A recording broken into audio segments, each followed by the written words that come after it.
Assalamualaikum warahmatullahi wabarakatuh. Halo teman-teman, semoga kita semua dalam keadaan sehat dan tetap bersemangat. Sebelum pembelajaran, mari kita mulai dengan ice breaking terlebih dahulu. Nah teman-teman, saya ada satu nih ice breaking untuk kita semua agar pembelajaran lebih bersemangat dan tetap fokus. Selamat menyaksikan teman-teman. Tangan ke atas menggapai bintang, tangan ke samping burung yang terbang, tangan ke depan ikan berenang, duduk yang rapi siap berdoa. Putar-putar, tangan diputar, gulung-gulung, tangan digulung, ular melingkar di pagar bundar, kanan, kiri, atas, bawah, ia berdoa. Satu jari kanan, satu jari kiri, ku gabung menjadi dua, ku buat jembatan. Dua jari kanan, dua jari kiri, ku gabung menjadi empat, ku buat kamera. Tiga jari kanan, tiga jari kiri, ku gabung menjadi enam, ku buat menara. Empat jari kanan, empat jari kiri, ku gabung menjadi delapan, ku buat telinga. Lima jari kanan, lima jari kiri, ku gabung menjadi 10, siap berdoa.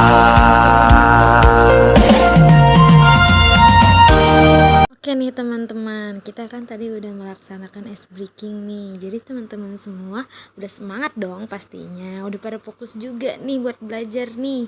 Jadi ayo kita ke video selanjutnya. Dalam kesempatan ini kita akan belajar mengenal sejarah berdirinya ASEAN dan mengetahui bentuk-bentuk kerjasama yang dilakukan Indonesia dengan negara ASEAN. Selamat menyaksikan semua. Apa sih ASEAN? Ada yang tahu nggak nih ASEAN itu singkatan dari apa? Jadi ASEAN adalah singkatan dari Association of Southeast Asian Nations atau Perhimpunan Bangsa-Bangsa Asia Tenggara dengan penandatanganan Perjanjian ASEAN atau lebih dikenal sebagai Deklarasi Bangkok yang dilakukan pada tanggal 8 Agustus 1967 oleh 5 negara pelapor atau pendiri ASEAN, yaitu Indonesia, Filipina, Malaysia, Singapura, dan Thailand. Dengan ditandatangani oleh menteri-menteri luar negeri seperti Narcisco Ramos dari Filipina, Adam Malik dari Indonesia, Thanat Khoman dari Thailand, Tun Abdul Razak dari Malaysia, dan Sultan Raja Ratman dari Singapura. Dengan berjalannya waktu, anggota negara ASEAN bertambah berturut-turut seperti Brunei Darussalam yang bergabung pada tanggal 8 Januari 1984, Vietnam 28 Juli 1995, Laos 23 Juli 1997, Myanmar 23 Juli 1997, dan Kamboja pada tanggal 30 April 1999.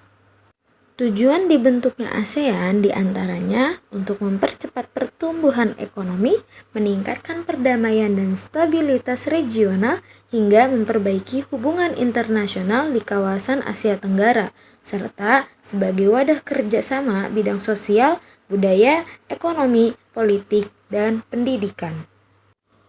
Baik, sampai sini penjelasan tentang sejarah berdirinya ASEAN. Apakah ada pertanyaan?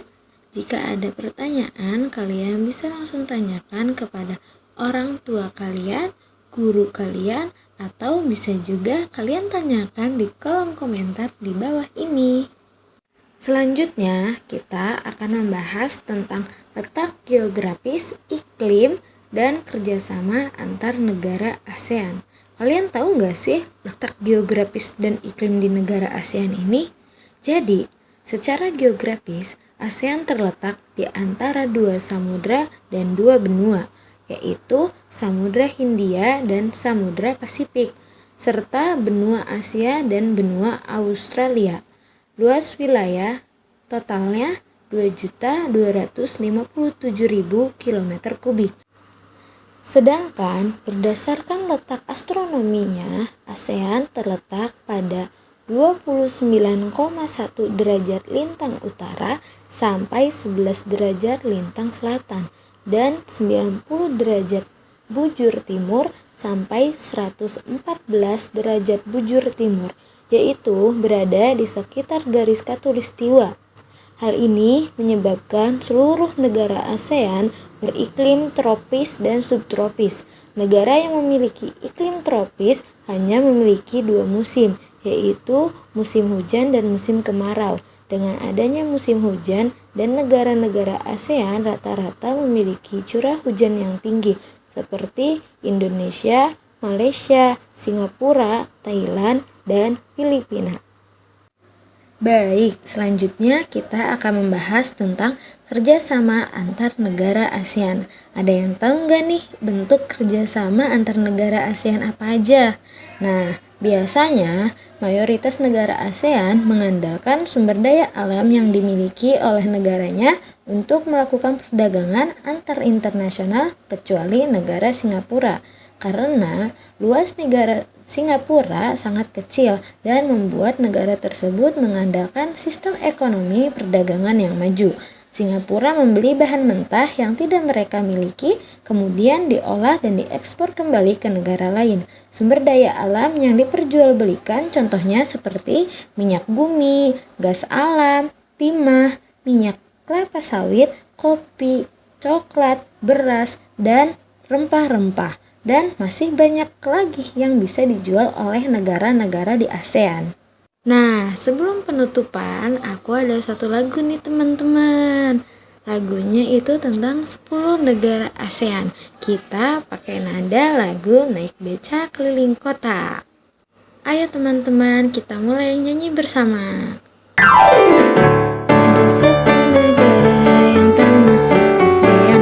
Pertama Indonesia, Singapura, Malaysia, Filipina, Thailand, Myanmar, Kamboja, Laos, Brunei, Darussalam, itu semua ASEAN. Ayo kita ulangi teman-teman. Ada 10 negara yang termasuk ASEAN.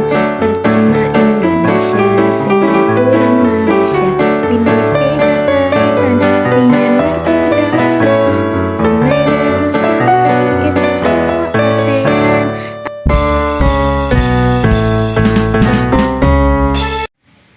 Baik teman-teman, karena pembelajaran kali ini telah selesai, mari kita tutup saja. Tapi sebelum saya tutup, saya ada satu pertanyaan untuk teman-teman semua. Nah, pertanyaannya, ada berapa sih negara ASEAN? Jika kalian tahu jawabannya, bisa kalian jawab di kolom komentar. Semoga pembelajaran kali ini bermanfaat bagi kita semua. Maaf jika saya ada kesalahan dalam perkataan saya karena saya masih pemula. Terima kasih telah menyimak penjelasan saya. Saya pamit undur diri. Wassalamualaikum warahmatullahi wabarakatuh. Terima kasih guys.